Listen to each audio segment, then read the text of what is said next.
What's up guys, Gecko here, and today I'll be explaining some more points I didn't get to explain on my previous video about the dinosaur, built to defeat hybrids like the Pyrodraken, Indomous 2.0 and Hank. First off, I'll elaborate more about its regeneration with the hammerhead worm DNA. But before I start, here's a more detailed drawing of Mr. Ugly aka Pyrodrake, the dinosaur I made last video. This drawing is a more detailed version of what it should be. Now, let's get on to the DNA from the hammerhead worms. Before I go in, I'd like to make it clear that all the worm is contributing are pluripotent stem cells and nothing else that might cause complications.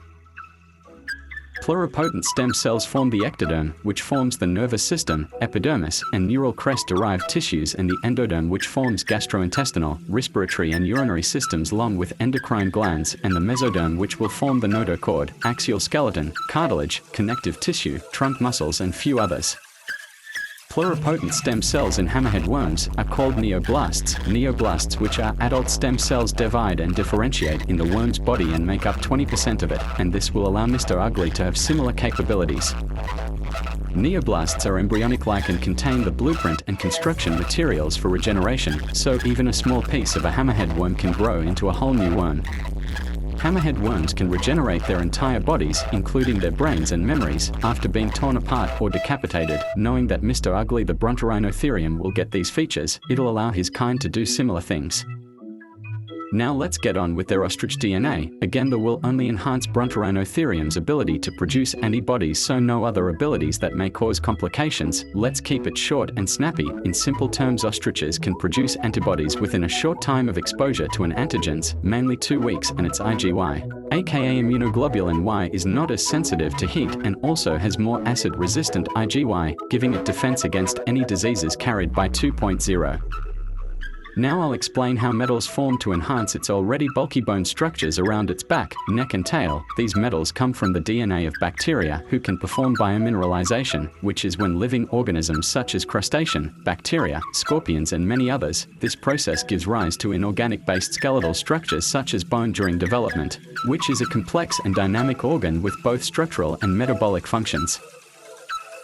This armor forms around the tail, legs, and torso to make attacks more lethal. Not only do they provide enhancements to offense, but they also increase defense. But even if I didn't have metal, armor from Ankylosaurus and Saltosaurus DNA would be too thick for indom 2.0 to penetrate with its body or any weapons it may try to use.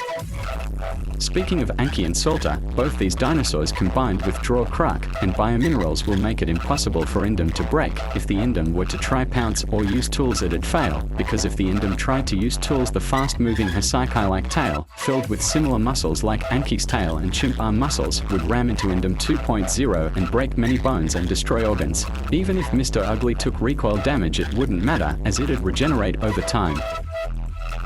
Now I will get into why indom and the other hybrids will fail if they try to pounce Mr. Ugly or use melee attacks, and this is where the electric eel DNA plays a part. Research has shown that the bigger the eels, the stronger the shock, and if electric eels were as big as Mr. Ugly, they'd have very dangerous shock that could stun or even paralyze the other hybrids if they were somehow able to avoid the fast tail or organ rupturing sound.